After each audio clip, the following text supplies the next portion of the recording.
Linggo ng Palaspas. Sa baryo ng San Bartolome, isang tahimik na lugar sa paanan ng bundok, may isang matandang babae na kilala bilang si Aling Ninda. Tuwing Linggo ng Palaspas, hindi siya pumupunta sa simbahan gaya ng karamihan. Sa halip, naglalagi siya sa kanyang lumang bahay na yari sa kahoy at sinasabing may sariling ritual ng pagpapalaspas. Maraming tsismis tungkol sa kanya. Si Aling Ninda daw ay may alam sa mga sinaunang dasal na siya'y tagapamalaga ng isang sinaunang relihiyosong antem-antem at na tuwing palaspas ay may dumadalaw sa kanyang hindi pangkaraniwang mga nilalam. Isang taon, may bagong sakristan sa simbahan, si Marco, isang estudyante mula sa Maynila na nanirahan pansamantala sa kanyang tiyuhin sa baryo. Nagtataka siya kung bakit maraming taga-baryo ang parang takot o iniiwasan ng bahay ni Aling Ninda.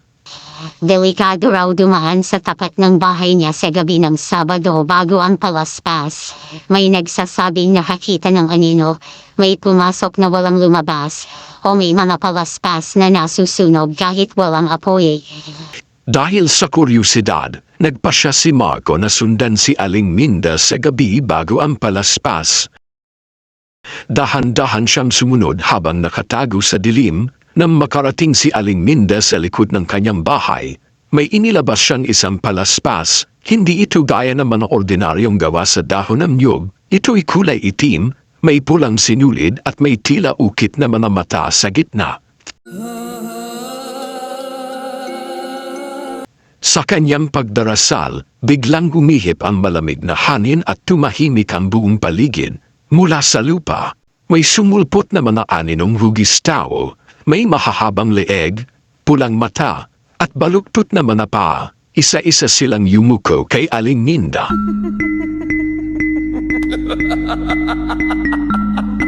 Narinig ni Marco ang kanyang bulong. Bantayan ng simbahan, ang banal ay hindi ligtas sa sarili niyang tahanan.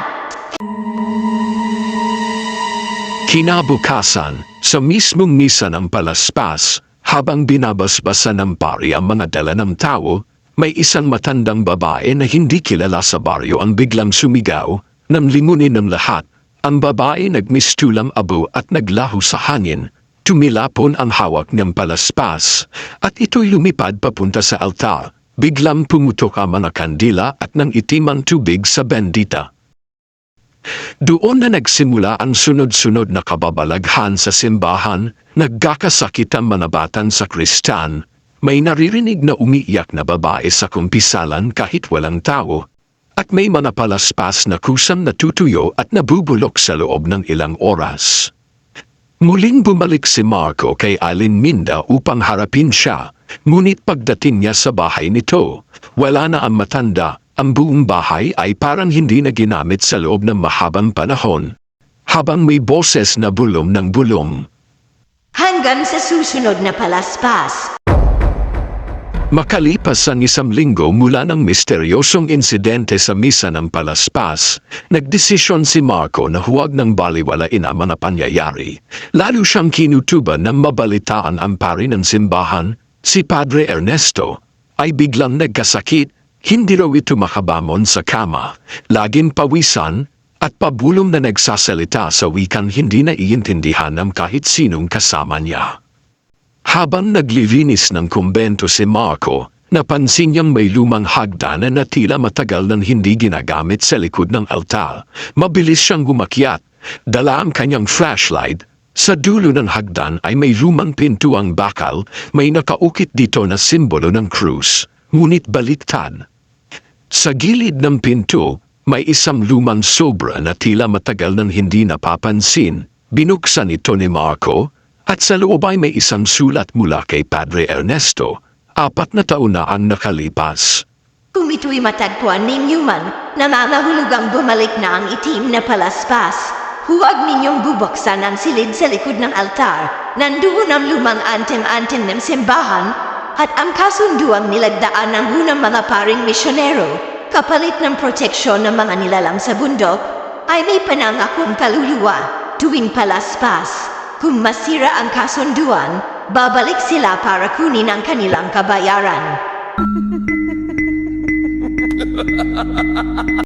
Nanlamig si Marco. Sa isip niya, si Aling Minda ang bantay ng kasunduang yon. Pero nasaan na siya na yon at sino ang susunod na kukunin? Kinagabihan, bumalik siya sa simbahan upang magsaliksik, ngunit sa kanyang pagbukas ng lumang pintuang bakal, napansin niyang may mga sariwang bakas ng paa. Hindi siya nag-iisa.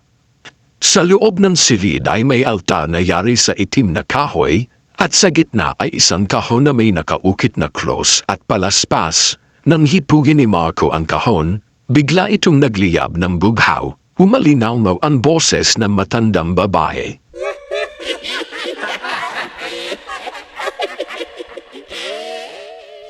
Binuksan mo ang selyo. Ngayon, kailangan mo maging tagapagmana. At sa isang higlap, nagdilim ang buong silid. Isa-isang lumitaw ang mga nilalam na nakita niya noon, ngunit na yon ay yumuyuko sa kanya. Nang magmulat ng mata si Marco, nasa loob pa rin siya ng madilim na silid, ngunit sa pagkakataon ito, ang altar ay may bagong anyo, humiilaw ang mga ukit na kahoy, tila may dumadaloy na liwanag mula sa ilalim, ang mga nilalang na animoy anino ng tao, na yon ay lumuluwod sa paligid niya. Binibigkasan isang sinaunang dasal.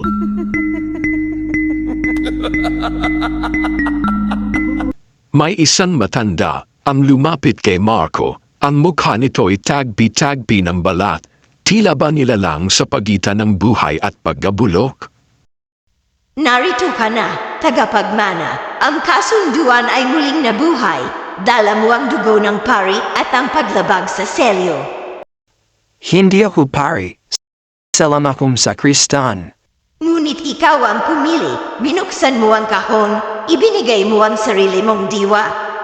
Hindi maintindihan ni Marco kung paano siya naging bahagi ng kasunduan, pero sa sulat ni Padre Ernesto, malinaw ang babala, ang selyo ng kahon ay hindi dapat mabuksan. Ngayon, tila itinalaga siyang tagapamalaga ng isang lihim na nagsimula pa noong panahon ng Kastila. Bigla, isang malakas na sigaw ang narinig mula sa taas ng simbahan, galing sa kumbento. Tumakbo si Marco, iniwan ang mga nilalang sa silid. Pagdating niya sa itaas, natagpuan niya ang isang batang sakristan na nakalugmok sa lapag. Namumutla ito, may hawak-hawak na palaspas na nagsisimulang umitim. May anino sa bintana. Tumawag siya sa akin, ang sabi niya, ikaw ang susunod. Nang tanawin ni Marco ang bintana ng kumbento, tumambad sa kanya ang isang pamilyar na mukha, si Aling Minda. Ngunit ang kanyang mata ay puti na lamang, at ang kanyang katawan ay tila nilalamon ng itim na usok. Nakatayo siya sa kampanaryo, at sa kanyang kamay ay isang palaspas na itim at pula, parehong disenyo sa nakita ni Marco sa unang gabi. Hindi pa huli ang lahat, Marco, pero kailangan mong isuko ang isa upang mailigtas ang marami. Biglang bumukas ang pinto sa altar, at mula roon ay lumabas ang isang nilalang na may cross sa noo, at palaspas na tila buhay ang anyo. Nagsimula itong lumapit sa bata.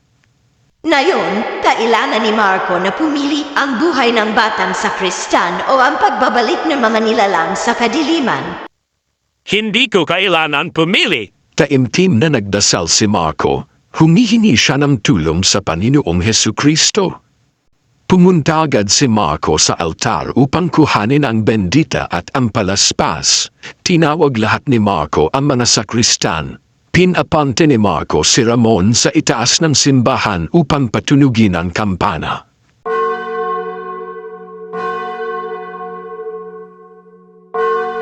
Habang tumutunog ang kampana, tila nasasaktan si Aling Minda at mga kasama niyang mga itim na anino ay tila nasasaktan. Kumuha ng bendita at palaspas si Marco, nagdasal siya, habang nanghihina si Aling Minda. Hinampes ng palaspas si Aling Minda at winasika ni Marco si Aling Minda ng bendita. Dahil dito biglang naglaho si Aling Minda, biglang sumabog ang kwartong nakatago sa altar.